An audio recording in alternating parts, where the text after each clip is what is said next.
महाराष्ट्राला आजही मुसळधार पावसाचा इशारा. अनेक जिल्ह्यांमध्ये जोरदार पाऊस होण्याचा अंदाज. पुराचा धोका आणखी वाढण्याची शक्यता.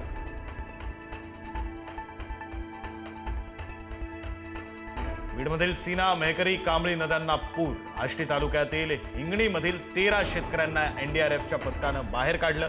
गोदावरीला आलेल्या महापुरामुळे राजापूर गावात शिरलं पाणी. राजेश्वर मंदिर पाण्याखाली.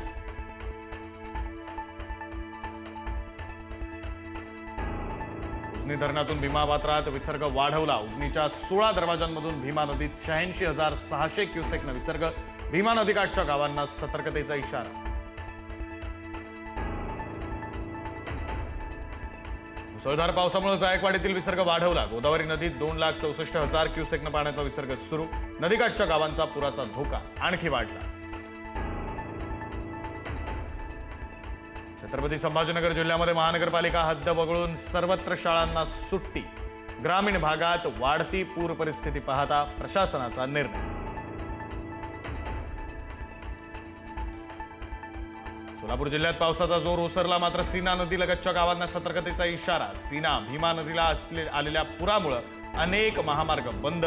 तरड गावातील पाणी ओसरण्यास सुरुवात.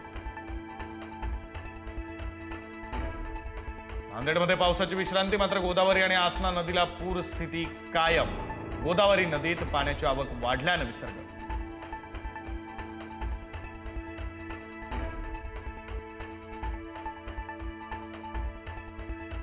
पालघर जिल्ह्याला आज पावसाचा अलर्ट. आज मुसळधार पावसाची शक्यता. प्रशासनाकडून शाळा आणि महाविद्यालयांना सुट्टी जाहीर. तर पहाटेपासून काही भागात पावसाची विश्रांती.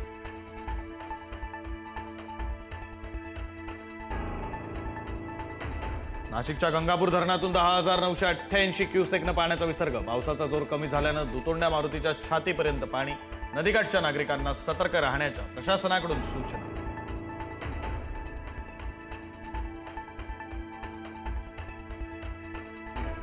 खेड तालुक्यातील भीमा नदीमध्ये वाहून गेलेल्या कारला बाहेर काढलं. कारमध्ये अडकलेल्या एकाचा मृत्यू.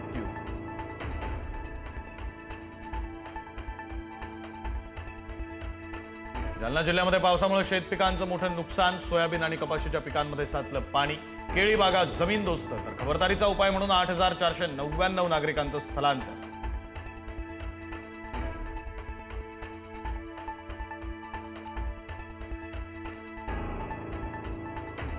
अलमट्टी जलाशयात 7.556 टीएमसी गाळ साचल्यानं साठवण क्षमता झाली कमी.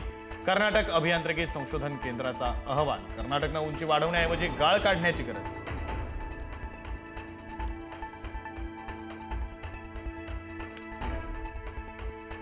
रायगड जिल्ह्यामध्ये शिवसेना आणि राष्ट्रवादीतील संघर्ष कायम. सुनील तटकरेंबाबत बोलताना महेंद्र दळवींची जीभ घसरली. आगामी निवडणुकीत शिवसेना राष्ट्रवादी एकत्र लढण्याची शक्यता कमी.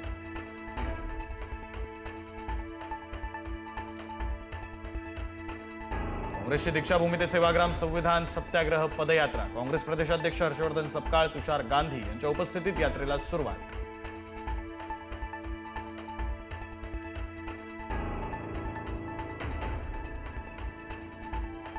अमरावतीत सकल धनगर समाजाकडून सत्ताधारी पक्षांच्या आमदारांच्या घरासमोर आंदोलन. एसटी आरक्षण अंमलबजावणी करण्यासाठी धनगर समाज बांधवांचा घंटानाद.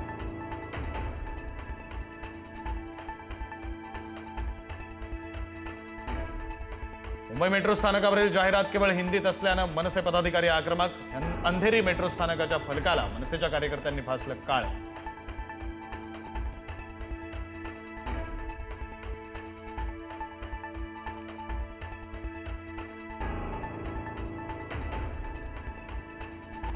आशिया चषकात टीम इंडियाचा पाकवर विजयी तिलक. फायनलमध्ये पाकला धूळ चारली. संपूर्ण आशिया कपमध्ये टीम इंडिया अपराजित.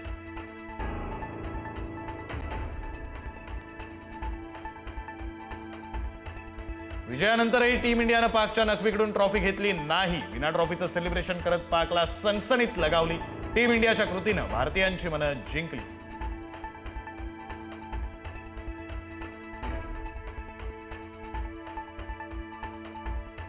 भारताच्या विजयानंतर मुंबई, पुण्यासह कोल्हापुरातला छत्रपती शिवाजी महाराज चौक आणि इचलकरंजीतल्या जनता चौकात जल्लोष. नागपुरातही तिरंगा फडकवत आनंद साजरा.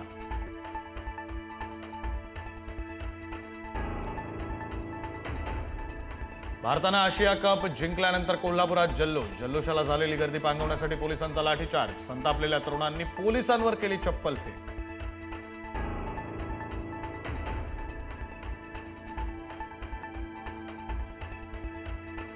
केरळमधील भाजप प्रवक्त्याची राहुल गांधींना जीवे मारण्याची धमकी. राहुल गांधींच्या छातीत गोळी घालण्याची पिंटू महादेवन यांची धमकी.